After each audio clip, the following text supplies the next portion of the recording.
Okay, so welcome back. This is video number 7. We're going to talk about the survey form. So what we're trying to figure out is how long your survey form should be. And in that thought process, it really depends on your buyer and their attention span. So I can't really say you have to ask them 5 questions or 10 questions or 20 questions.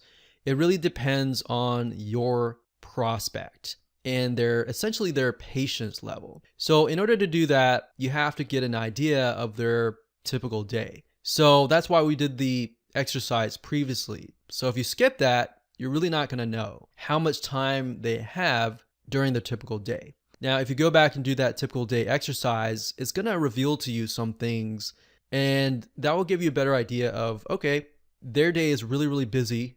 They're not going to sit down and take a 20 question survey, but they will definitely sit down and take a 5 or even 10 question survey. So, like I said, I can't give you an exact number that is going to be required for every single person. It really depends, and you can arrive at a better educated guess by doing that exercise. So, in other words, by understanding your buyer and how willing they are to go through your whole service, that is when you will know. So, obviously, you don't want to make it too long, but you want to ask the right amount of questions. Now, in terms of what survey web application you should use, we recommended SurveyMonkey.com and Wufoo.com. And the reason why we don't recommend every single survey form builder or quiz builder or anything out there is simply because for this to really work, you're going to need to have an option that will allow you to redirect people to different locations based on the questions that they answer. So going back to the father, the single woman, and the elderly couple. So we have 3 different choices. If they choose that this is my age, we're retired, whatever, you're not going to want to send them to the exact same location, right? Otherwise, that defeats the whole purpose of a survey funnel and customizing that experience to them.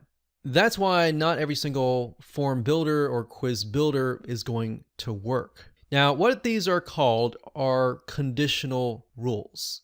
If a person says, yes, I'm an elderly couple, then send them here. If they say that they are a father of a family, send them here. If then. So you need the conditional rules, and the form builder needs to be complex enough to offer those as options.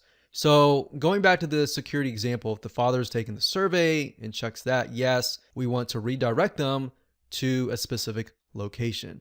And this will allow you to direct them to a different video sales letter or even a different email autoresponder system. So in turn, you can customize the experience that they have, your email series to that specific person and their needs. So hopefully this makes sense. If you're wondering how to implement this, don't worry.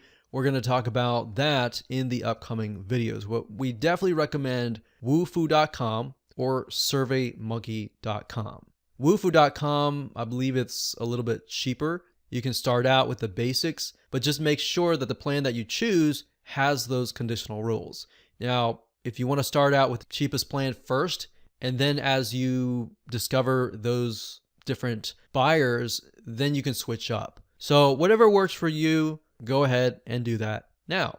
So now that we've covered that, it's very, very crucial to map out your survey funnel. In other words, what will it look like? And that's what we're going to do in the next video.